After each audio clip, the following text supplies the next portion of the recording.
Ruoth opaki nyikwa Ramogi aneno Nyasaye oyieno wachopo saa 3 ma isa mwakelo ne chenro mar Oimore weche manyien mwagoye mbaka ka waduogo gi Wilson Ochuka jaka buoch kobita mano dala mani Homa Bay mane jaloko marwa anto nyinga Trevor Ombija jandingo panga jo nyakach deno Ombija taya nyakwar guok kocha pesa koro bang'e wabrogo mbaka gi Honorable Anthony Luoch en jaod bura ma Mathare gimomiyo wadhigo kode mbaka ng'anyo moro nitiere od bura ka ni pok ochorne gi omenda mar NGCDF to jatend migao mar omenda no osewacho ni otek kendo uchumi obet aleng'a mas kata pesa mar osara manyalo theko koro wadhi penjo kaka jood bura no gidhi timo nang'o duoko mar Naduko bende nosewuok bende nitiere ndikruok mar jokanyo no mar jo ODM mane mbaka mobrogo e buch jopiny gi Honorable Anthony Luoch ne jaod bura ma Mathare to sani bagi weche manyien mawango.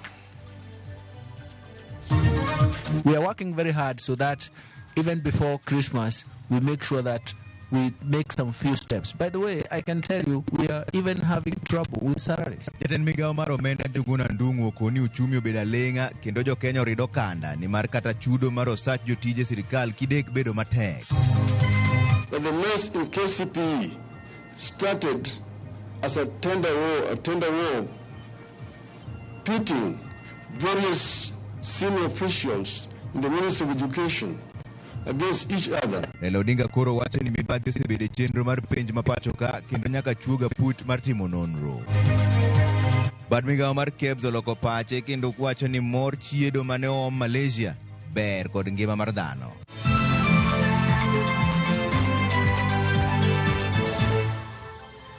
Erokamano kuom keto Ramogi TV ka wachaka ne weche manyien ni jatend migao mar omenda Ngire Juguna Ndung'u koro goyo bade piny kendo wacho ni sirikal ni kama rach korka chudo mar osara kod chwalo omenda madhi e aguche mag mond buro ywak ni sani agulu oduono kendo choko mar Kenya ok nyal dino fuok manitiere kaluwore gi gope mathoth ma Kenya chulo sani. Jafwambo mar Walter Nyambaga miyo walere wi ng'anyo ma pod okwako od bura ka jo od bura to bandho pesa. Bangjo od bura ng'anyo kendo rocho chenro mag twak odiochieng' manyoro kagi sundo piny owacho mondo chwal negi omenda mar NGCDF. The government is always supporting their executive programs to the detriment of CDF. So what we are saying is that we have suspended all sittings, all government businesses until CDF is expanded to our schools. Jatend migao mar omenda Ngire Juguna Ndung'u odhi nyadieri ne jo od bura ni omenda mar NGCDF ma kuonde chung' ute bura to pod onge kendo gimed mana rido kanda kod rito. Bende yangore ni biro bedo matek ne sirikal e kata chulo sa jotije sirikal e kinde mag sikuku. We have not got CDF money. The children are going to school in January and most of the children, they depend on these the bursaries from CDF. Maybe you can give us a statement on that. I can tell you, we are even having trouble with salaries. I was even called by the governor of Nairobi County telling me that, look, I'm going to be impeached. What are we going to do? I have not given salaries. You can imagine. Nyim komiti marango weche magomenda. Tuguna ogo bade pinyi sirikal fuko nene nono. Kalora nigi keto maine chulo gope mag pinje ma oko. Kabende choko marusuru. Bende poko dino fuok mantiere. Why I feel concerned much is that the background of what is happening makes people wonder why we cannot even get CDF as we were doing before the current regime. We are struggling just to be on the same position. And that's why that's the same message I had in Marrakech was that we are facing a serious liquidity crisis, and that is why we can't come in as fast as we would like to. But it's not a solvency problem. But sometimes people are rushed to say we want the money today, otherwise you are dead on arrival. Sorry for using that word. But you end up taking measures. We cannot default on external debt because our credibility is going to be ruined. Magiti mure sama od bura mar Senate bende ong'anye yore twak mane ochane kind senators e kod jatend migao mar pur kod pith Mithika Linturi. Why I say I'm disappointed is because when I got the invitation to appear, I prepared myself adequately to respond to the issues that were raised. But I have been here from 9:30 because 9:30 was the appointed time, and the senators have not been able to raise quorum. Senators, dwarni mondo chwalnegi pesa mar rango kaka itayo tije mag counties. We needed 15 people minimum to raise the quorum. But the problem, I think even the senators are not happy with the financial issues they had. You know, we have got oversight money that has not been disbursed. Senators kod jo od bura penjore kama omenda mag osuru michoko itero e ka chutho to serikal omedo choko mag osuru pacho ka. Maseneta hivi sasa wamekasirika sana, na ndi sababu ya kukasirika ni kwa sababu najua kumekuwa na mikakati mingi. Senators wanaona shida sana uoperate, but when their demands are not met, you don't expect them to also cooperate. Jakuremoga joang pesa ber kendo pesa raj ketho nyakosiep.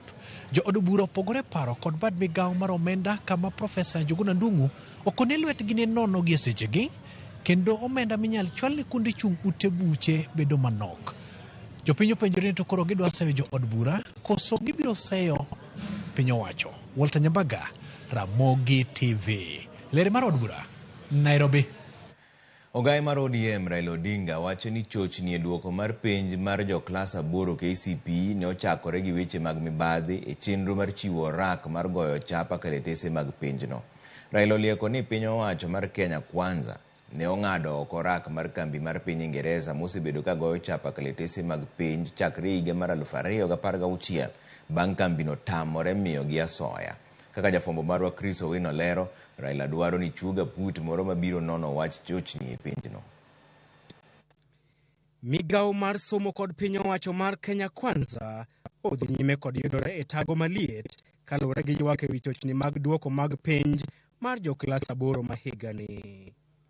Migawo mar somo oyudore e lwala mopoto bang' ogai mar Azimio Raila Odinga golo duonde kendo lieko ni chochni ewi duoko mag penj mar jo klas 8 ne okel kod mibadhi ewi chiwo orak mar goyo chapa kalatese mag penj. We can today disclose that the mess in KCPE started as a tender war pitting various senior officials in the Ministry of Education against each other before eventually being taken over by an official much higher up in government. Kaluwore gi Raila, piny owacho mar Kenya Kwanza ne ong'ado oko orak mar goyo chapa penj mosebedo ka itimo kod kambi mar piny Ingereza chakre higa mar 2016 kendo chiwo orak makamano ne kambi moro ma pacho kae mayudore e wang' apaya ma Mombasa Road bang' kambi mar piny Ingereza tamore chiwo asoya.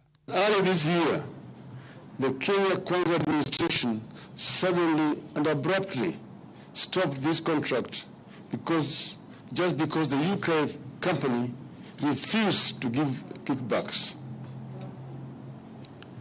Without following any legal procurement processes, due diligence procedures and attention to examination timelines, the Kenya Kwanza administration awarded the KCPE and the KSE exam printing contract to a politically correct local company based on Mombasa Road in Nairobi.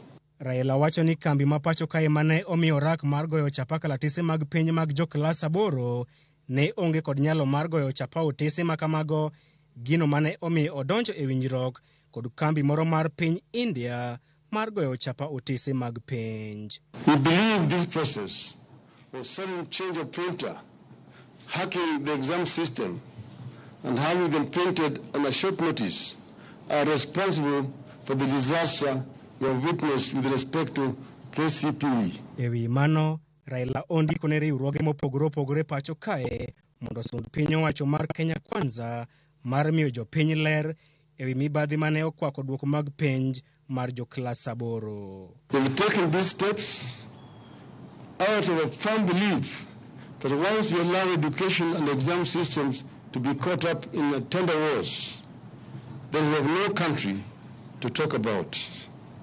It is a universally accepted principle that collapse of education system, the collapse of a nation. Bende odwaro mondo chuga put moyedhi madhi nono chochni mane okwako duoko mag penj mag jo klas 8 kaachiel kod weche mag mibadhi ma otimo tach e migawo mar somo.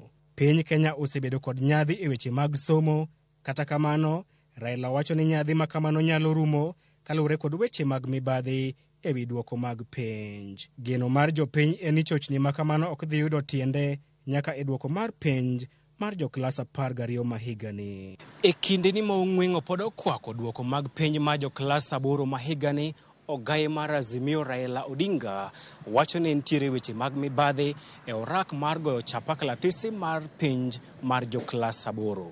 E wi mano, Raila dwaro ni piny owacho mar Kenya Kwanza motelne kod jatend piny William Ruto okaw ting' kaluwore kod ywak ma osewuok e wi penj mar joklas 8 ma higani.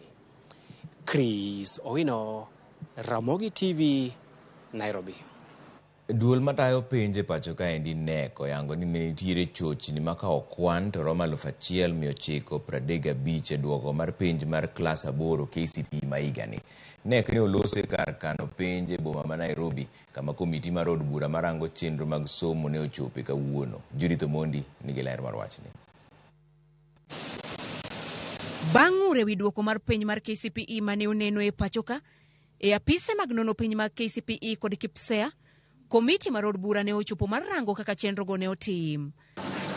Ka wayudo masinde 20 mag nono penj ma itayo kod rowere mag NYS, gikoni e dakika achiel kende, masinde gi ni kod nyalo mar nono tese 256. E penj mane onon higani, gisenwang'o midhiero maromo 1935. We have 1,935 caps that are there.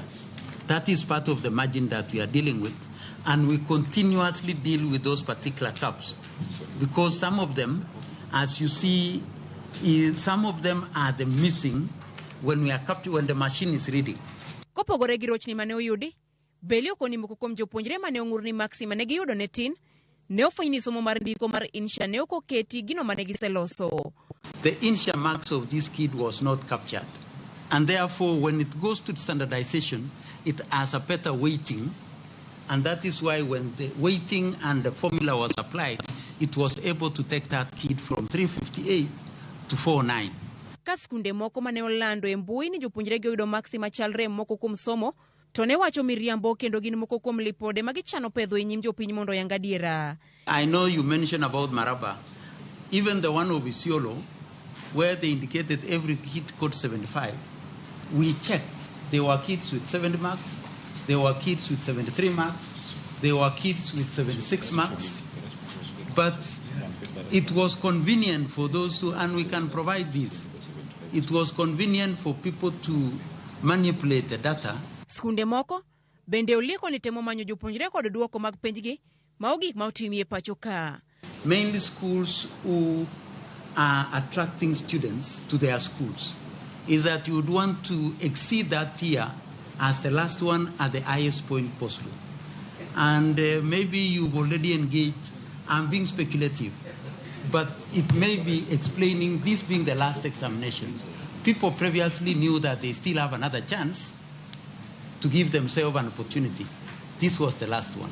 Ka jokanyo mar komiti to dwaro ni mondo migawo mar somo ochopi od bura odiochieng' makiny gi lipode mabiro yango ni gin gi duoko makare. Kiny gibigi max schools gi maginyis jopiny ni kare gima ne ni social media cha ok en adieri to ok en miriambo. Koro kiny pod wachako waromo kodgi mondo ginyiswa adieri ni to max gi kelnwa max mag skunde go, moro ne mar Vihiga, moro ne North Eastern, moro ne Luanda, mondo wane jopiny be none ka un be kiny un kanyo mondo wa verify ni to be giwacho nwa adieri keto giwacho. Kotenore gi loso midhiero mag penj machal kod magi, aput mar somo ne ochwalo paro mondo yier aput mabiro winjo ng'ur mar jopuonjre ma otenore gi penj, gino mabende komiti ne osiro. Judith Omondi, Ramogi TV. Kwadhi mbele ni bad migawo marango rang'iny molos godo mwandu e pacho kaendi KEBS koro loko pache wi modhi mag tedo mane okele thur kako wuok e pinje maoko kendo mosebedo ka iwacho ni ok ber gi ngima mar dhano. KEBS koro wacho ni modhi mane wuok Malaysia ber kod ngima mar dhano kendo luoro ok owinjo bedie. Kaka jafwambo marwa Simpros Okinda lero, KEBS yande okuongo wacho ni nitiere rem mar modhigo chopo kar rang'eny mowinjore. E oboke manondik tarik 5 dwe mar 9 higani, Bad migawo manono rang'iny mar mwandu e pacho ka KEBS nondiko ne duol mar Kenya National Trading Corporation ni modhi manokelo e pacho ka e chak higani ne ok ber gi ngima dhano kendo nonego kethgi mapiyo piyo kapok gichopo e chirni ma pacho ka. Kata kamano, koro nenore ni duol no loko pache kawuono e wi osigo mar modhigo manogolo e piny Malaysia ka wawacho ni ne gipimo modhigo kendo ma gipuodho ni giber gi ngima dhano. KEBS odhi nyime lero ni kata kamano modhigo rem chopo kare mana rang'iny mar vitamin A madwarore koluwo ni mano ok onyiso ni modhigo ok ber gi ngima dhano. Lipot mane KEBS ochiwo mokwongo ne wacho ni osigo mar modhi manokelo e pacho ka kowuok e pinje maoko norem chopo kare dwaro mar modhi mitedo godo e pacho ka, ahinya dwaro mar vitamin A kod nyenyo mamoko, kabende nogolo chik mondo keth modhigo kapok ochopo e dukni ma pacho ka. Penjo maduong' koro en ni ang'o moselokore momiyo KEBS ochiwo lipode ariyo magwenyore e wi osigo mar modhi mag tedogi. Ma e osigo mokwongo maduol mar Kenya National Trading Corporation nokelo e pacho ka tok tim lokruok e tende kendo chiwne orak mar kelo mwandu e pacho ka e lo sirikal mar Kenya Kwanza. Simfrozo Kinda, Ramogi TV. Piny owacho yango kaunti ma Migori, Taita Taveta kod kaunti ma Meru kaka kauntis ma koth mapek mar El Nino osekelo midhiero mapek moloyo kauntis duto ma pacho kaendi. Ma biro e seche ma kwan jogo mosewito ngimagi nikech koth mapek mar El Nino chopo 165 ka piny owacho ma kaunti ma Kisumo oyango gwenge moko ma midhiero nyalo biro medore kaka Ombaka kod Nyando. Oganda modak e gwengego okwa mondo dar. Lidio Keyo nigi lero. Koth mapek mar El Nino ma osebedo ka chwe thoth gwenge ma pacho ka medo kelo lal mar ngima. E thuolo mar seche 24 mokalo, ji 5 owito ngimagi kaluwore e koth mapek no, kama koro kelo kwan jogo ma osewito ngimagi nyaka 165. Piny owacho kokalo kuom komiti mosebedo karango yore rakruok gi midhiero mar koth mapek no oyango kaunti ma Migori, Taita Taveta kod kaunti ma Meru kaka kauntis ma midhiero mar koth no timo enewa moloyo kauntis duto ma pacho ka chich koro nitie ni kaunti ma Lamu kod Tana River bende midhiero no kidek bembo.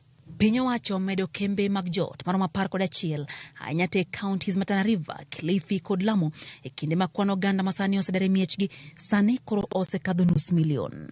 E chenro mar oganda madhi mbele kaunti ma Lamu, oganda buora kama oting'o obila 5 oresi e gweng' ma Ceylon ka oganda maromo 80 bende koro dare gweng'no nikech oula ma kamano.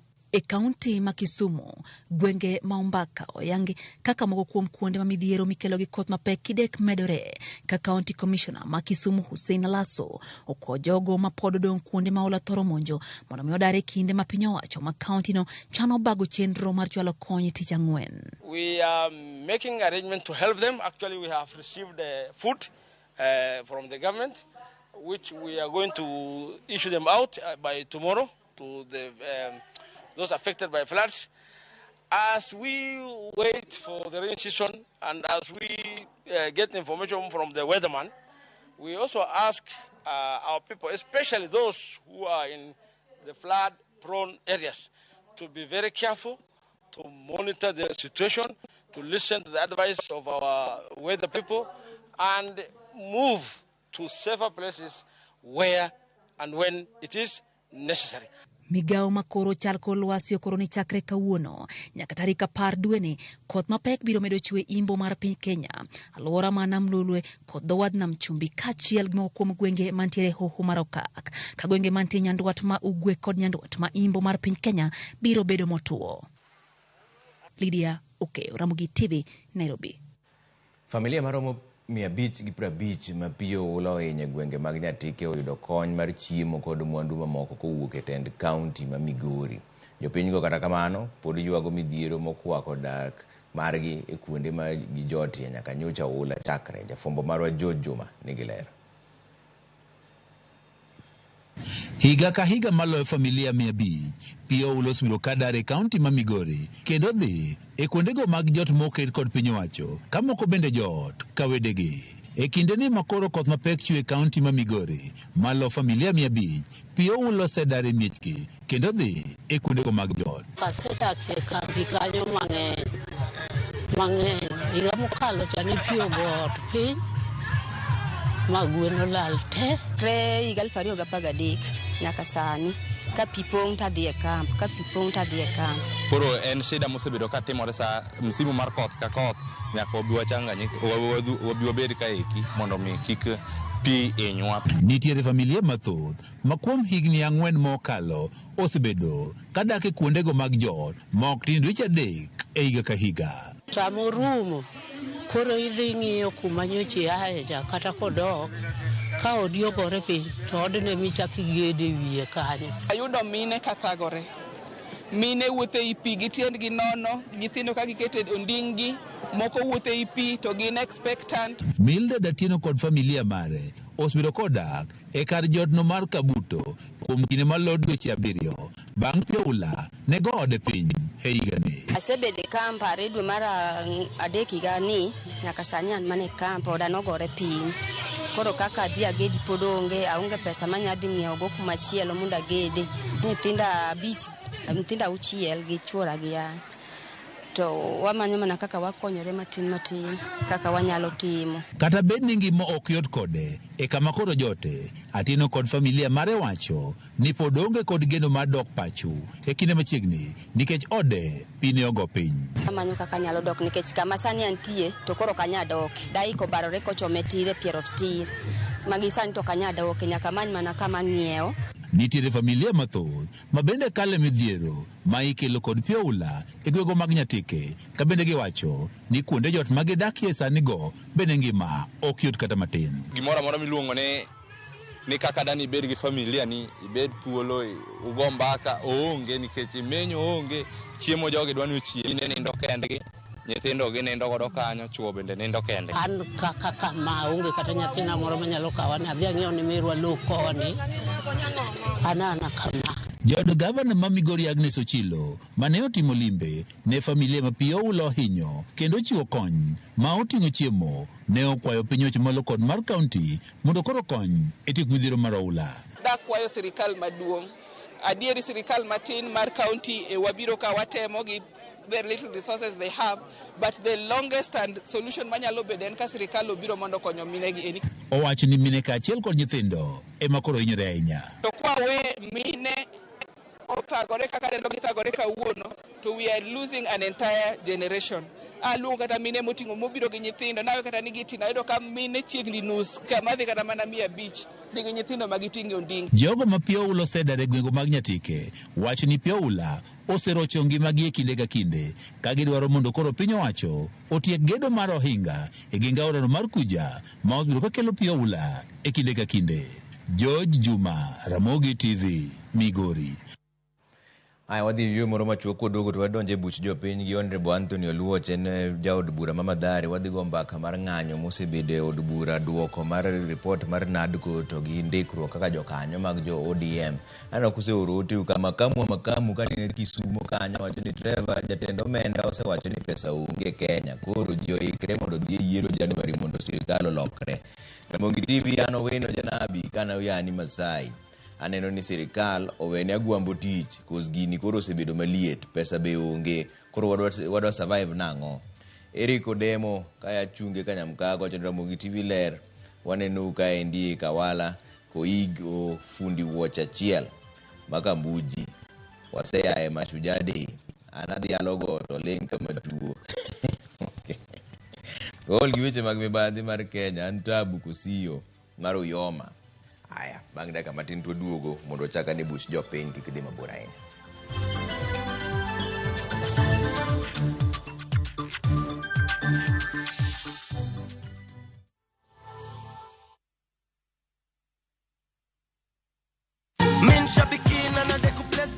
Mambo sasa ni super. Mkiongea tunasikiza. Mlisema tulete jackpot ingine? Tumeileta 10 times bigger. Introducing Shabiki Super Jackpot. Hii sasa ni jackpot ya 5 million shillings. Unashinda ukipredict correctly games 15. Na usiposhinda inaenda kiongezeka kila wiki. Yani ni progressive. Bonuses nazo ni no. Kuanzia 12, 13 and 14 correct predictions. Unacheza na 99 bob tu. Chukua simu yako, ingia www.shabiki.com, fungua jackpots, click on super jackpots, chambua game zako safi, review bit slip yako, ukiona iko sawa, place bet, alafu sasa unategea game zichezwe. 5 million shillings inakungojea. Shabiki super jackpot, ni time yako. Minadai wote twenda hivi. Not for persons under the age of 18. Shabiki.com is authorized and regulated by BCLB license number 587. Life is too short to postpone your dreams. That's why View Travel offers you a worry-free holiday plan that lets you travel now and pay later. You don't have to wait for better times to enjoy a well-deserved break. We can help you make your travel dreams come true. Whatever you choose, View Travel is here for you. And the Christmassy leap on next year, na View Travel. Call 0703-254-254 or book online www.viewtravel.com.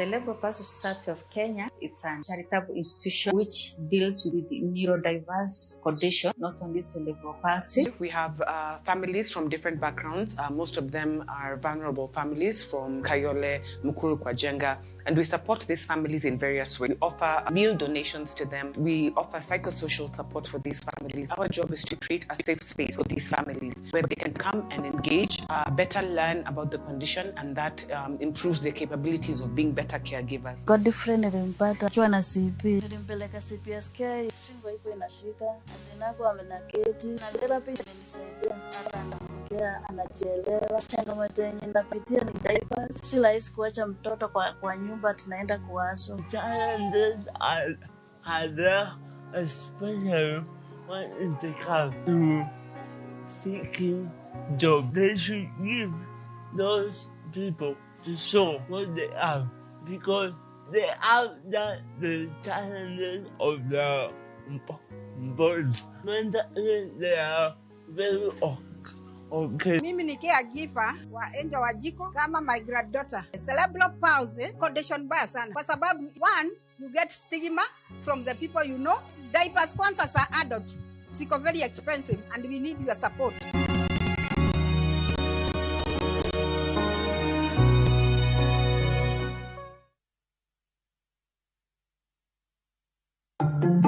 Donge wiyo ni nen maralum.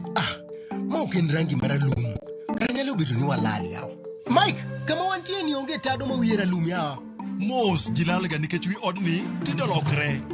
Mike, udi ni ber manade ni wan. Erokamano, pod en na witado mar Cover Max machon cha.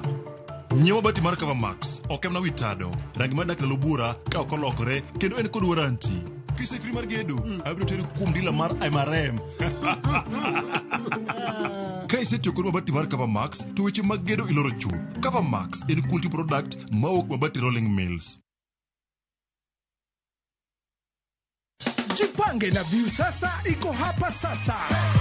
Jishindie maelfu ya pesa kila siku kwa kutazama content kupitia View sasa kwa shilingi 50 pekee. Kuna mshindi wa shilingi 1,100 kila siku, 1,500 kila wiki na mshindi wa grand prize ya shilingi milioni 3 cash money. Kushiriki, piga *487*3#. Chagua Jipange na View sasa. Kisha chagua video package, ujipatie points na uongeze uwezekano wako wa kushinda mamilioni. Hakuna kudownload au kusubscribe.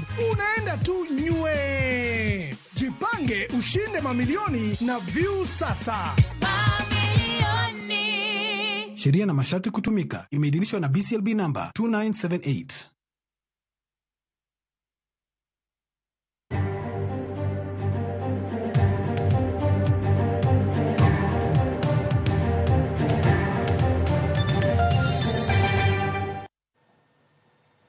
Kamano kumketi Ramogi TV kwa chaka ni bushjua pengi mheshimiwa Anthony Oluoch manikodwa kae ne jaod bura mamadhari rokamana inya kumiwa siche gi mheshimiwa. Rokamano. Tokoro nyung'anyo kaka jood bura to ngire Njuguna Ndung'u be ogo bade piny. Ni piny tek pesa bende onge. Mabe gima winjore nu koso pod udhi mana dhi mbele gi ng'anyo. Mokwongo erokamano, ago erokamano kenda moso nyikwa Ramogi. Od bura nyoro no ng'anyo to ging'anyo gi gimomiyo od bura achiel kuom gik ma watimo kiweyo ng'ado chike gi kalo buche to gi nono weche jopiny, wan bende ema wang'iyo pesa mar Kenya kaka tiyo, wan ema wapoge migepe mopogore opogore. CDF en achiel kuom pesa go. Wan gi budget kama 3 trillion.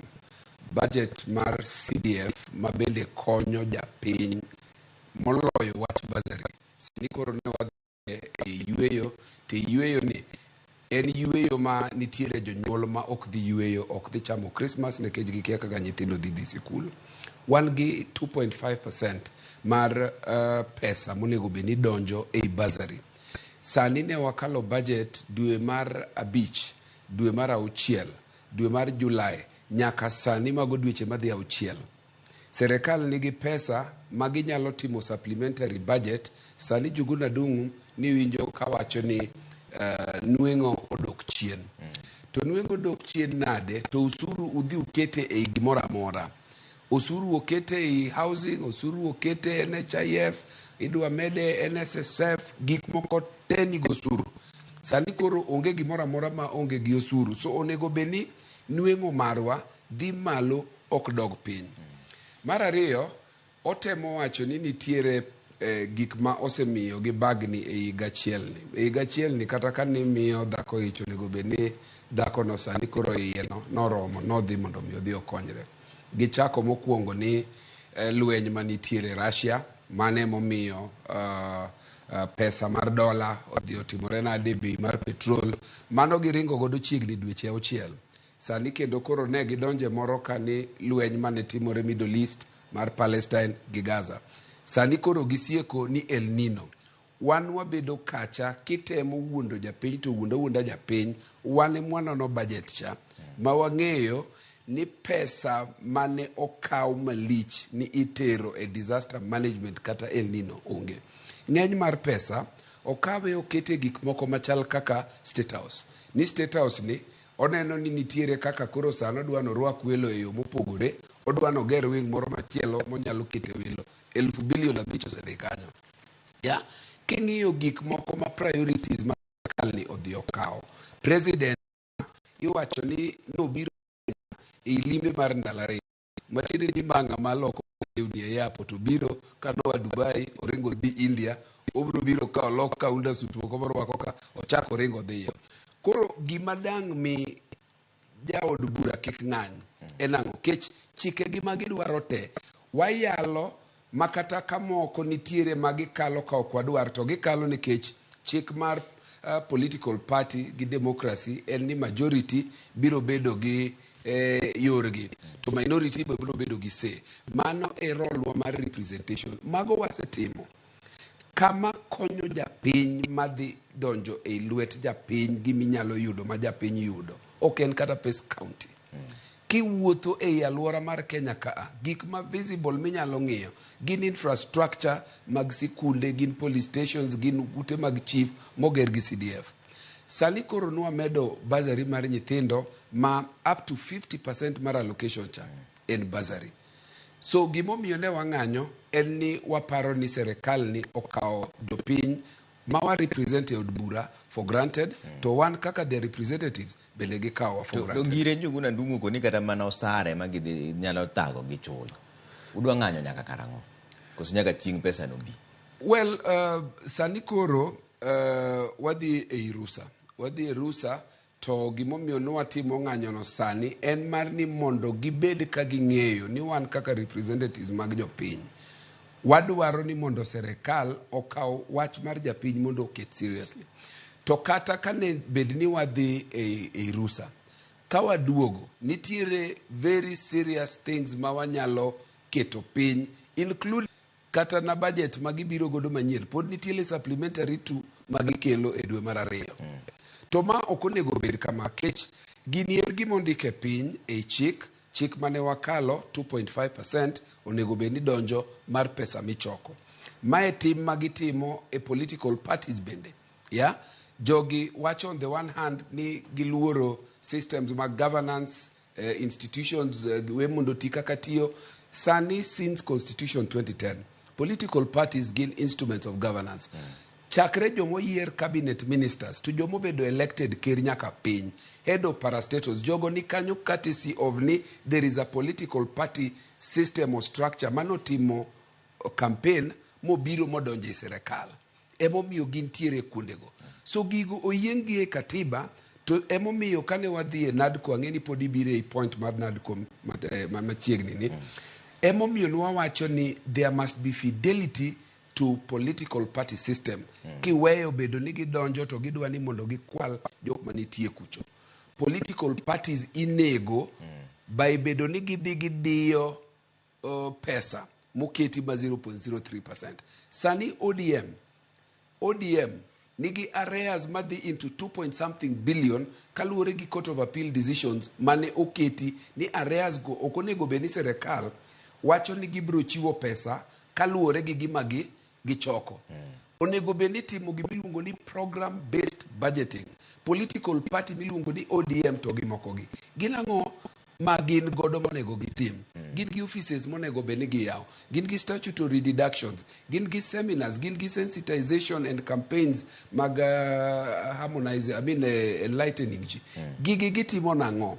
Pesa ni onego beni ichiwe kaluwore gi programs to gi chik so long as ni okokalo 0.03%. Sani ne giketo pesa kagibiro e supplementary budget. Pesa ni gidhi gikaw 900 million giduoko. Political parties te manitiere odongi less than 100 million. So emo wacho ni serikal ni nigi tugo mang'eny machuno ni wan nyaka jopiny nyaka waket tie wapiny. Wadonja ne wach mar NADCO report makori mulo no endo. Mokwongo report no iyie kode to kata kise nyiswa ki iyie kode kata ki iyie kode odhi konyo duond buche nang'o. Mokwongo ne wadhi menyo to kan wadhi menyo ber mondo jopiny ong'e ni wan wadhi manyang'o to jo Kenya Kwanza no dhi manyang'o. Pile pile iwinjo ka jogi wacho ni ne wadwaro kwith marwa ni ne dwaro pok mar kombe ni jogi kombe magidwaro gi nusu mkati. King'iyo gik mane jogo kelo mesa, jogo wacho ni gidwaro kom prime minister. Prime minister no wang'eyo ni ilose ne ng'at achiel manitiere i kanyo. Gine magikelo wach leader of opposition kagiparo ni wan gi gombo kata paro moro gi leader of opposition. 2/3 gender rule. Gigi king'iyo gi nyaka CDF. Yes, ndiyo wan kaka wabunge nikech gini konyo japiny. CDF no kokete e katiba kucho ober.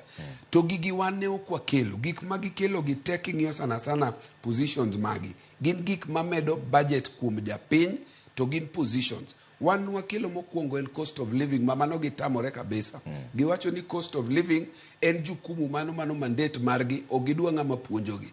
Cost of living sani neno kuma koro chope ni wantiere kuma japiny onge kaka nyalo konyore kata matin. Wan wakelo kendo wach moro mar fidelity to political parties mana yase wacho ka. Wakelo wach moro mar electoral reforms. Kuom gik mane watero abich, 4 kuomgi wanyalo wacho ni giyie kodwa kata koke na 100%. Kanyalo tiyo gi dho Professor Adams Olo ma was one of the experts mane konyowa e kwithwani. Wacho ni ne kuom grade monyalo miyowa kaka azimio NA mar 80%. 20% no wanyalo wacho ni wabiro lawe. To bende nitiere jomoko mawacho niya, bende kan iyuda 100% gima koro idwa dong' midwaro keep godo government ni cheke nang'o. Wan wamiyo gi yath prescription ni kauru gini mondo thieth godo wat cost of living ma hinyo japiny. An dabed Ruto do kaw gigi mondo opposition kora agenda lalne. To cost of living ni wan wadwa wacho nyaka 2027 makata kok gigine mane weru wadwa wero negi elia, wadwa were kanisa, wadwa were kila mahali.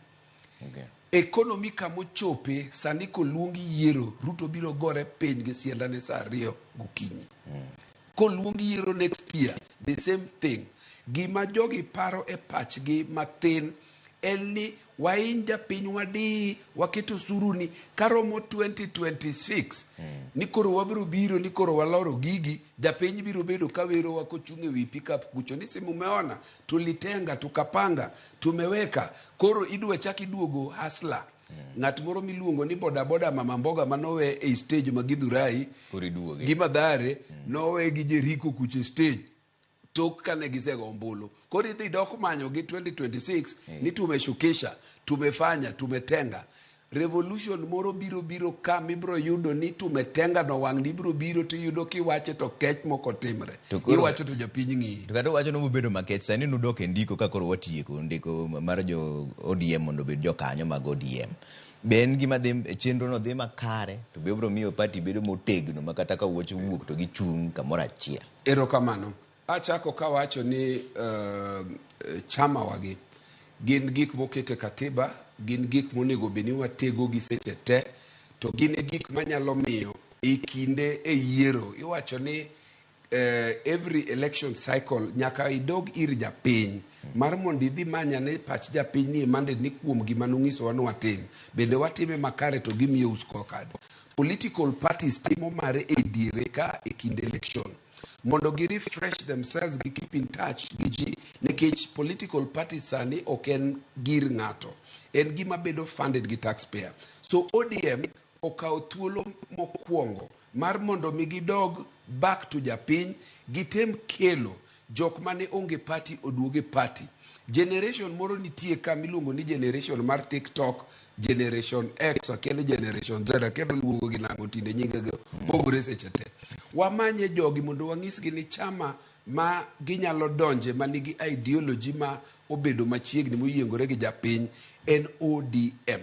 Mondo waikre mondo waket gini kendo obed vieko ma kawadhi wanyalo keep godo government in check, wanyalo ng'iyo gik ma inyo godo japiny, and we are a government in waiting all the time.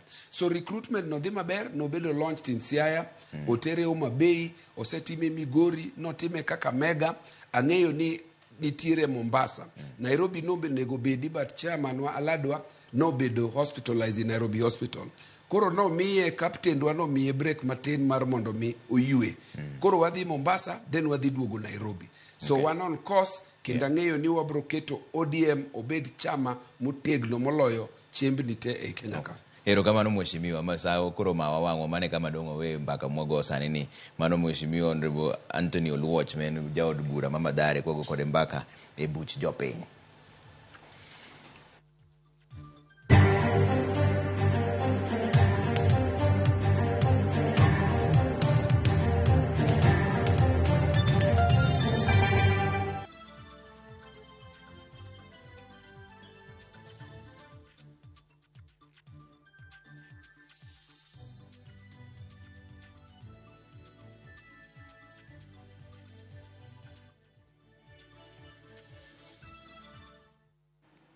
Erokamano kuom keto Ramogi TV kaendi wasetieko buch jopiny wadonjane weche manyien ni piny owacho chako chenro mar gero kendo sikunde mane ojwang' kaluwore kod rochruok mar arita e nyandwat mar Rift Valley. Jatend migawo mar arita Kithure Kindiki okoni maendi en chenro mar sirikal ne ikruok ne yawo sikul higa manyien. George Bati miyo waler.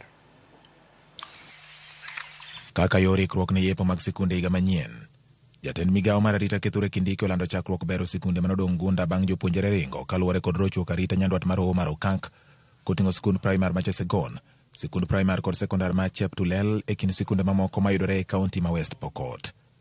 Kindiki okoni giloso kod duol mandiko jopuonje tich TSC mondo med kwan jopuonj e sikunde go. For West Pokot, the 5 schools in this Sigor area and the 2 schools in the border between West Pokot sub-county and Turkana South sub-county, it has been decided they will be rehabilitated and security will be beefed up so that they can reopen in January, be engaging with the Teachers Service Commission so that the teachers can be posted during this holiday. Indiki oyango ni sikunde go ahinya mayudore e tong' mag counties ma nyandwat mar Hoho mar Okak konyo e nyayo kwe e kind ogendni makono. 50% of those students were from West Pokot County, but another 50% was from the neighboring Elgeyo Marakwet County. So it's a strategic school in terms of peace building and sustainable inter-community engagement, even as we look for durable solutions for the menace of the terror of banditry that has affected our people here. Koyango ni bunde maromo 49 oseduok ne sirikal, jatend migawo mar arita ogolo siem ne joma pod ni kod bunde ataro mar chik mondo mi oduok e lwet piny owacho kapok sirikal ochaka pedha mar wuodho bundego e lwet jopiny. We have received 49 firearms which have been voluntarily surrendered since this operation began from West Pokot. We will have to recover all the illegal firearms that are in the hands of people who should not be carrying firearms. Kaka yor medo jiwo arita, kindiko kone gidhi tiego obila ma kicha 205 mondo konyo obila kod jolweny keto arita nyandwat mar Omar Okak. Training and deployment of 205 National Police Reservists that had been recommended to support the work of the National Police Service and the Kenya Defence Forces in the Operation Maliza Uhalifu. I have directed that in the deployment of the NPRs, priority be given to schools which are facing insecurity, including this school. Ogolo bende siem mager ne joma rwako siasa mag dhoudi weche magarita kendo thiro kenge ma apisa magarita oketo ni onge ng'ata masiro kweth maundu ma ibiro dewo wang'e. I would like to continue urging all stakeholders in this space to make sure that they don't meddle with the security matters, and we are not going to condone any meddling of security matters by anybody. Kakoro dong mana dwe achiel to sikunde yao, piny owacho oyango mahino magiketo e jiwo arita gwenge mag Omar Okak kendo neno ni jopuonjre odhi nyime kod somo maonge kod ng'ikruok koyawo sikunde. George Bati, Ramogi TV. Gavana ma kaunti ma Homa Bay Gladys Wanga yango ni okang' mar counties bede kanyakla mar jiwo chenro mag kedo gi midhiero mag lokruok mar kor lwasi en yo makende mar neno ni gwenge ok odong' chien e lwenyno endo. Wanga ne olose e boma ma Dubai kuma noyuore romo ma okelo pinje kanyakla mar twak ewi midhiero mar lokruok mar kor lwasi. Ochiwo ranyisi mar kaunti ma Homa Bay mowacho ni nie opara manyime e yudo sir mar reso alwora kod lwasi bende. Floka en kosekele titere county ka county. Kendo county ka county pangone e ward ka ward. Ward ka ward nigi committee. Maka ward oneno ni ma wadwa konyogo jo usrech to mane magi konyego.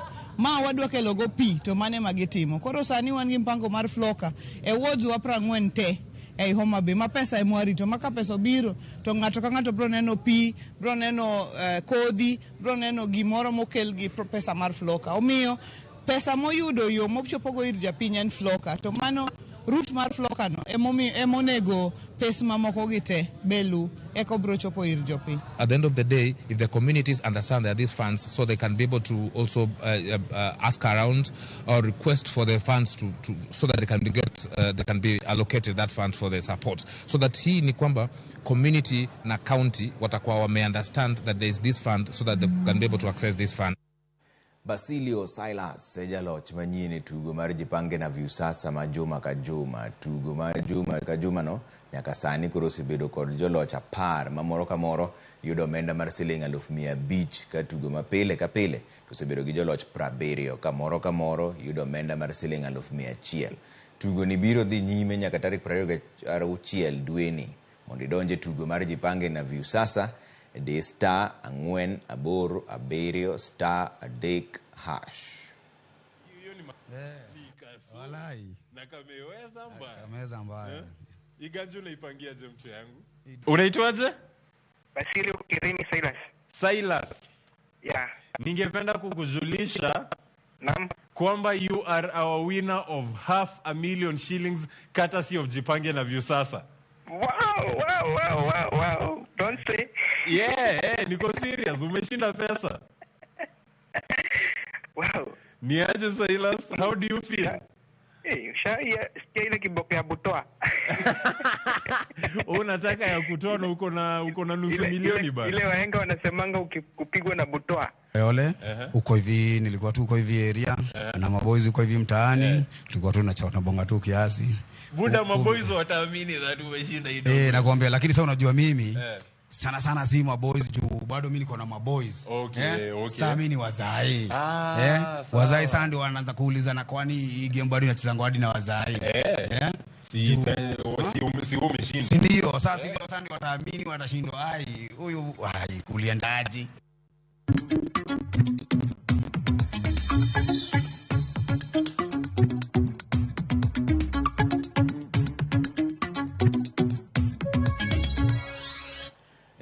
tuk kod boda ma Kisumu County biro yudo fungruok bang' piny owacho kod jokanyo mag Aguch Policy Holding Compensation Fund PCF riwore kanyakla mar tiegogi e wi yore mag kawo okumba. E twak margi kod jofuambo, jakanyo mar PCF Rosemary Kavili oyango ni maendi en okang' mar neno ni jokanyo mag boda kod tuk kod mamoko oyudo ratichgi e yor chudo ponono ni kambi ma gikawo godo okumba opodho. Okang' ma kama ne orwak ahinya kod Commissioner ma Kisumu Hussein mawacho ni chenrono biro bero ngima mar jo tuk gi jo boda ma Kaluo. Wanwang'o puonj mondo wang'e kaka onego bed ni watimo, gik monego bed ni watimo mondo ing'e the right insurance monego bed ni ikawo nono insurance ma invalid. Yudo ka members osebedo ka ng'ado insurance to ka kembe go podho to dhi kamano. Aparo ni kawuono wawuok gi idea ni kapo ni kambi opodho to wang'e steps monego bed ni wafollow mondo jowa koro yud konyruok. Ne member moro man oko mosa kade chandruok gi wach mar insurance gibed thuolo gidhi e business gi wabiro wuotho kodgi mondo mi giyud haki margi mar insurance. So we started this program, Kisumu being the 4th county since we started, and we have dubbed it PCA Mtaani. So this PCF Mtaani is going to target the 47 counties so that we are heard there everywhere. And the basic thing is, what is our mandate as policyholders compensation fund?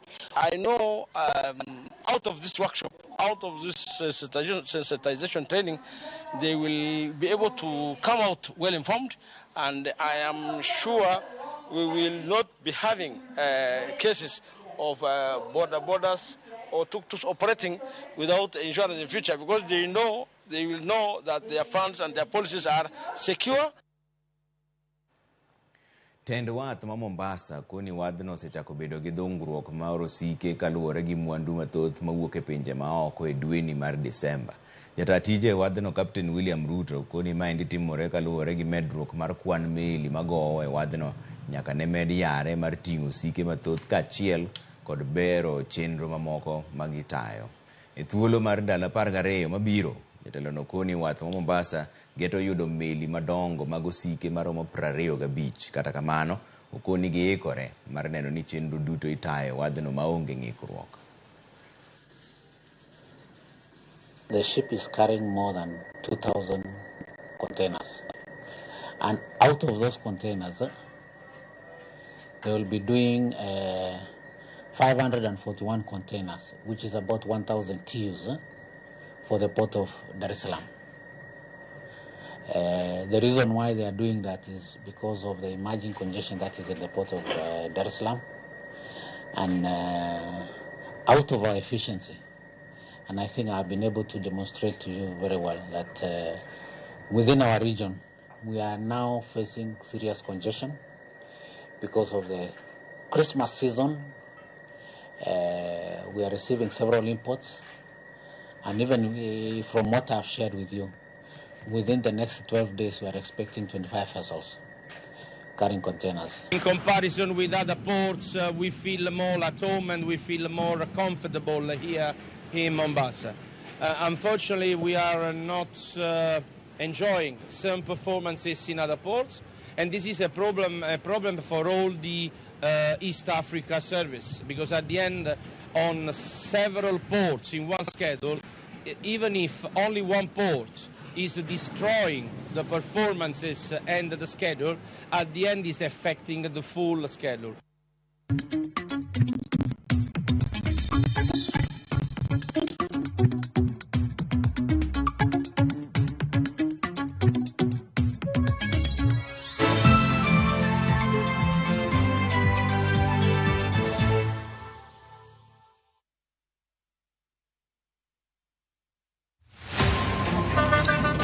Tuanze kulipa kadi sasa, na kadi ni cashless. Unasema tunaweka pale? Na kwa ile namba. Mimi niko na cash. Nisaidie hiyo do, namba yako ya simu. Na kusota. This festive season, safiri salama. Form ni digital. Kama wewe ni abiria wa matatu, iwe safari fupi au ndefu, hakikisha umelipa nauli yako ukitumia form za kidijitali. Hakikisha umepata risiti yako kwa simu yako in case kuna issue na unahitaji kulipwa na insurer. Risiti yako, yani your digital receipt, ndio ushahidi wako. Mambo ni digital.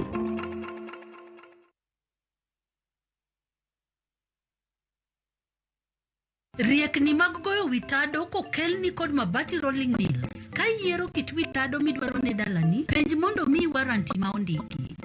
Odak na lubura kapokolo korangi kendo en kod warranty. Seche mibiro ikori ne gedo.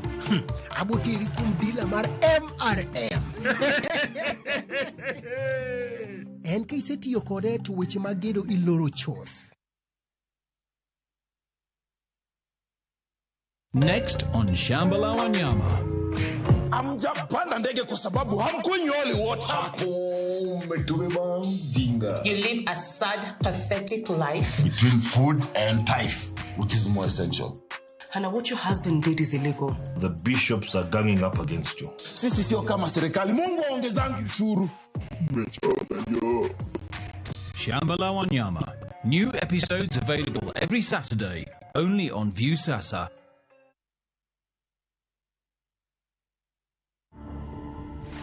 Explain the justification for the continued use of corporal punishment. I think my life has been very colorful, lots of twists and turns. Nothing that I've ever expected. I never expected to go blind, to be honest, when I was young. When I was a teenager, I never expected to work at the BBC in the UK.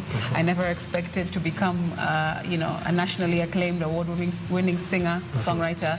And I never expected to become a politician. That's when I went to an ophthalmologist, and then they told me something is wrong. It's not natural how your eyesight is declining year in, year out. So they did some tests. After a few tests, then I was diagnosed officially with glaucoma. I'm a level up a building. The water don't need to look for waves. Swim. I was the kind of kid who wasn't very expressive out loud. I wasn't able to really speak my feelings and stuff. So I would used to write them down. And from there, having that sort of skill set, I then realized that if you just put some music to a bit of poetry, it's basically a song. To watch this story and more, download the Citizen Digital app today. Kenya's #1 app, Citizen Digital.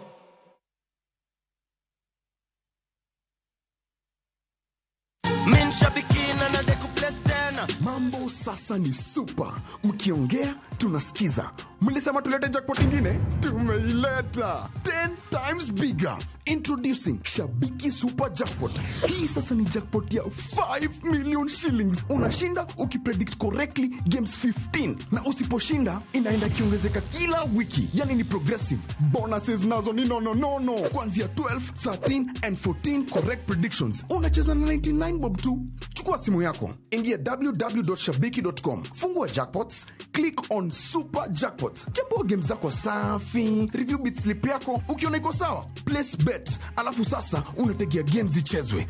5 million shillings inakungojea. Shabiki Super Jackpot. Ni time yako. Minadai wote twende hivi tu. Not for persons under the age of 18. Shabiki.com is authorized and regulated by BCLB license number 587.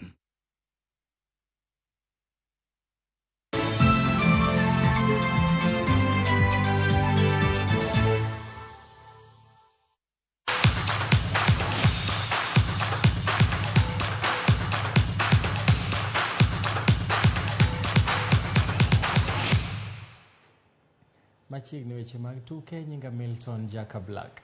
Tim mag nyerigi mar Sabito gole tuke mag Talanta Hela bang' wito tuke gi modiechieng' ma kawuono. Kisumu noluoko Nyeri gonde 3-0 ka gol mokwongo nolo gi jatugo Vivian Akinyi e dakika mar 11 kendo chako medo mar 2 dakika mar 38. Purity Gishoi nolore kende owuon momiyo Kisumu gol mar 3 ka koro Kisumu gi Nairobi odonjo e quarter final.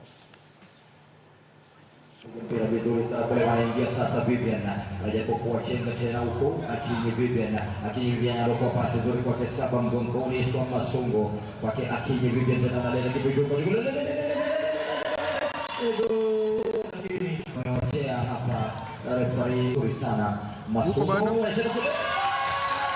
Anakuja kucheza shughuli hizo na Babatina hapa anatisha cross nzuri. Nafasi ipo anapiga kule. Na sita. So tumefika hapa tuliwin game moja. So game ya leo kama kitu ni kizuri.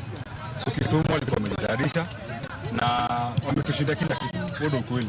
Football at the end na tuleta pamoja na tengeneza urafiki.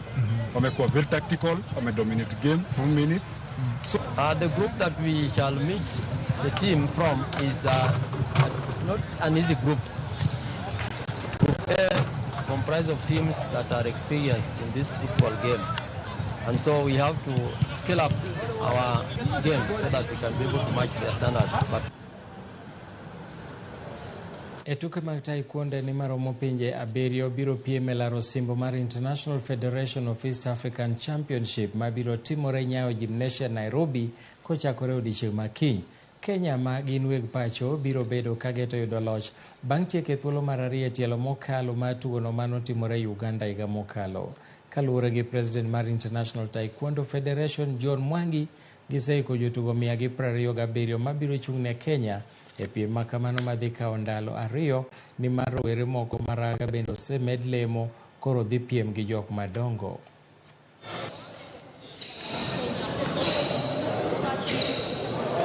We have the ranks, and today we have those who are going for the black belt after training for several years.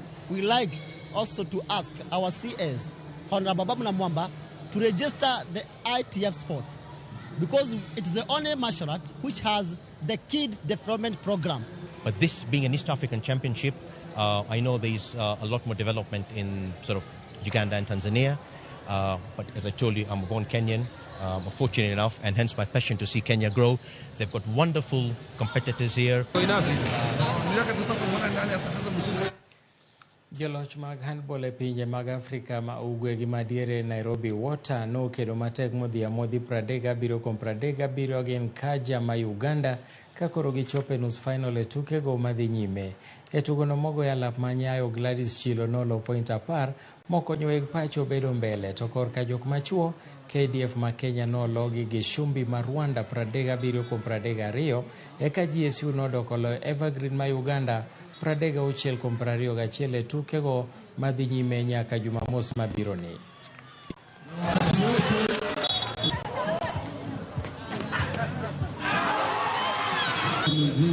Akaweza kumshika shingo mkufunzi wake alimfunza kuja pia wanajaribu sana kuhakikisha ulinzi uko sawa sawa. Kwa hiyo kila mtu anajituma kabisa pia.